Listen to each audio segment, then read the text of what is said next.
नमस्कार। Super India news TV में आपका स्वागत है। मैं हूं राजेश आर्य। आइए देखते हैं आज का विशेष समाचार। मत प्रचार की स्वतंत्रता पर हो पुनर्विचार।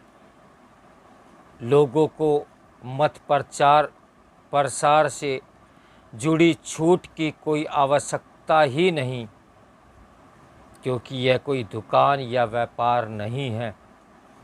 भारत के प्रत्येक नागरिक को किसी मत या पंथ को मानने या न मानने या फिर किसी भी मत से जुड़ने का अधिकार संविधान देता है। पर किसी प्रलोभन या गलतफहमी में योजनाबद्ध रूप से किसी तरह के मतांतरण को अपराध माना गया है। इस आलोक में उत्तर प्रदेश की एक विशेष अदालत द्वारा हाल में अवैध मत परिवर्तन के मामले में दोषी करार दिए गए 12 लोगों को उम्र कैद और 4 अन्य दोषियों को 10-10 वर्ष की कैद की सज़ा सुनाना बहुत महत्वपूर्ण है। कोर्ट के मुताबिक उमर गौतम और अन्य अभियुक्त एक साजिश के तहत धार्मिक उन्माद, वैमनस्य और नफरत फैलाकर देश भर में अवैध मतांतरण का गिरोह चला रहे थे। उनके तार कई दूसरे देशों से भी जुड़े थे। वे हवाला के जरिए विदेश से धन भेजे जाने के मामले में भी लिप्त पाए गए थे।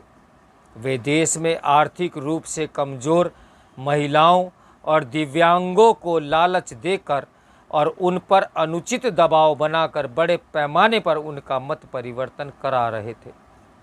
उमर गौतम को मुफ्ती काजी जहांगीर आलम काज़मी के साथ 2021 में दिल्ली के जामिया नगर से गिरफ्तार किया गया था। वे एक ऐसे अवैध संगठन का संचालन कर रहा था जो उत्तर प्रदेश में मुख्य बधिर छात्रों और गरीब लोगों को इस्लाम में मतांतरित कराने में शामिल था। उमर गौतम पहले हिंदू था, लेकिन उसने इस्लाम स्वीकार कर लिया और मतांतरण कराने के अवैध धंधे में सक्रिय हो गया। उसने करीब 1000 गैर मुस्लिम लोगों को इस्लाम में मतांतरित कराया। भारतीय संविधान धार्मिक स्वतंत्रता की गारंटी देता है, जिसमें स्वेच्छा या स्वविवेक से मत बदलने का अधिकार भी शामिल है। संविधान के अनुच्छेद 25 और 26 में धार्मिक स्वतंत्रता और मत बदलने के अधिकार की बात तो कही गई है, पर उमर गौतम और उसके साथी गरीबों को लालच देकर और जोर ज़बरदस्ती से मतांतरण करवा रहे थे। गौतम और उसका गिरोह भूल गया था कि मत परिवर्तन सामाजिक एकता को कमज़ोर कर सकता है और समाज में भयंकर नफरत पैदा कर सकता है। भारत में मत परिवर्तन एक संवेदनशील मुद्दा रहा है, जिसमें कानूनी, धार्मिक और सामाजिक सभी पहलू शामिल हैं। कुछ साल पहले केरल के प्रतिष्ठित फिल्म निर्माता निर्देशक अली अकबर और उनकी पत्नी यानी ईसाई पत्नी लूसी अम्मा ने आर्य समाज में हवन के जरिए हिंदू धर्म अंगीकार कर लिया था। आर्य समाज के स्वामी जी द्वारा उनका नया नामकरण भी करा दिया गया। अली अकबर को नया नाम मिला था राम सिमहन। हिंदू धर्म ही क्यों, ये प्रश्न पूछे जाने पर अली अकबर ने कहा था, क्योंकि हिंदू धर्म कोई धर्म नहीं बल्कि एक संस्कृति है। यहाँ नर्क में जाने का डर नहीं है। आप एक इंसान की तरह जी सकते हैं, क्योंकि भगवान आपके अंदर है। अपने भीतर ईश्वर को देखना एक महान विचार है। कहते हैं राम सिमरन केरल में हिंदू धर्म अपनाने वाले पहले मुसलमान थे, लेकिन यह राम सिमहन के विवेकपूर्ण निर्णय को दर्शाता है। इस पर कोई आपत्ति नहीं होनी चाहिए। किसी को लालच देकर या जोर जबरदस्ती मतांतरण करवाना तो कतई सही नहीं माना जा सकता। समझ नहीं आता कि कुछ मतों से जुड़े लोग क्यों इसी फिराक में रहते हैं कि उनके मत से अन्य मतों को मानने वाले जुड़ जाएं। कई इस्लामिक और ईसाई संगठन इसी कोशिश में रहते हैं कि दूसरे मत को मानने वाले उनके मजहब का हिस्सा बन जाए। आखिर क्यों? ये कोई बात हुई क्या? फिर यदि बाकी मतों को मानने वाले लोग भी यही करने लगे तो समाज में भाईचारा कहाँ और कैसा बचा रहेगा? अगर कोई अपने मन से उस मत को त्याग देता है जिसमें उसका जन्म हुआ, तब तो कोई बात नहीं है। संगीत निर्देशक AR रहमान का ही उदाहरण लें। उन्होंने खुद ही हिंदू धर्म छोड़कर इस्लाम स्वीकार कर लिया। उनके परिवार के बाकी सदस्यों ने भी इस्लाम अपना लिया। यहाँ तक तो सब ठीक है, पर कुछ तत्व सुदूर इलाकों में रहने वालों को अपने पाले में लाने में के जुगाड़ में रहते हैं। इस सब की तो हमारा संविधान अनुमति नहीं देता। जब उमर गौतम जैसों पर कार्रवाई होती है तो कुछ कथित बुद्धिजीवी प्रलाप करने लगते हैं।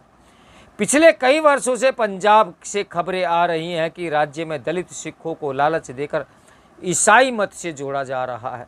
यह सवाल अपने आप में बेहद महत्वपूर्ण है कि क्या भारत में मत प्रचार की अनुमति जारी रहनी चाहिए। कभी कभी लगता है कि इस मामले पर देश में बहस हो ही जाए कि क्या भारत में मत प्रचार की स्वतंत्रता जारी रहे अथवा नहीं। देखा जाए तो केवल मत पालन की स्वतंत्रता होनी चाहिए। मत के प्रचार प्रसार की छूट की कोई आवश्यकता ही नहीं। मत कोई दुकान या व्यापार तो है नहीं जिसका प्रचार प्रसार करना बहुत ज़रूरी हो। अगर हम इतिहास के पन्नों को खंगाले तो देखते हैं कि भारत के संविधान निर्माताओं ने सभी धार्मिक समुदायों को अपने मत के प्रचार की छूट दी थी। क्या इसकी कोई आवश्यकता थी?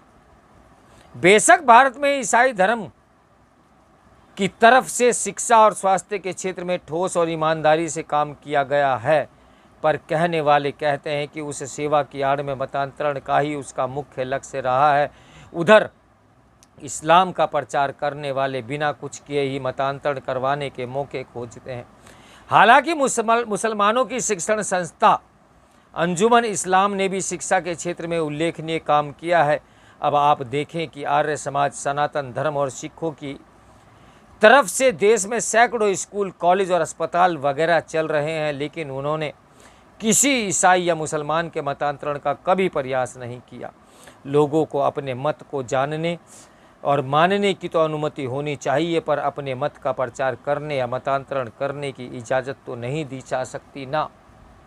आखिर मतांतरण करके क्या साबित करना चाह रहे हैं? ये एक आंधी है जो कहीं तूफान बनकर देशों को निगल ना जाए। तो मेरे साथ बने रहें सुपर इंडिया न्यूज़ टीवी की ब्रेकिंग न्यूज़ के लिए। नमस्कार, मैं हूँ राजेश आर्या।